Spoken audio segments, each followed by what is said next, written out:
යම්කිසි මානව සමාජයක් යහපත් කරවන උසස් කරවන ප්‍රගමනයට හේතු වන ගුණධර්ම පද්ධතිය සාර ධර්ම පද්ධතිය ලෙස අපට සරලව හඳුන්වන්න පුළුවනි.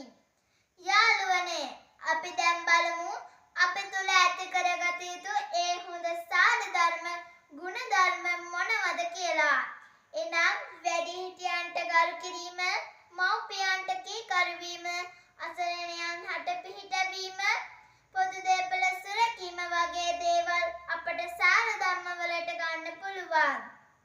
තවත් විදිහකින් කියනවා නම් පුද්ගලයෙකුගේ කතා විලාසය, ක්‍රියාකලාපය, හැසිරීම් රටාව යන දේවල්ද මේ සාර ධර්ම හා බැඳී තියෙනවා.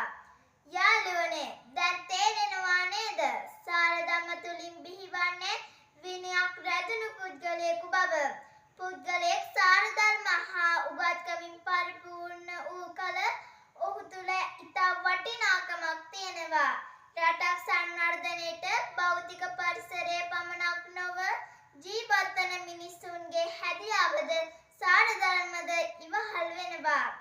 පිරිහී ගිය සාර ධර්ම ගොඩනැංවීමට හොඳම කාලය මේ සිතා ධර්ම ප්‍රතිපත්තිය හා සාරවත් ගුණ යහපත් සමාජයක හෙට දවසේ උන්නතිය වෙනුවෙන් කටයුතු කිරීමට පෙළඹෙමු. ඔබ සැමට තෙරුවන් සරණයි. මම නදිනි නිමාෂා.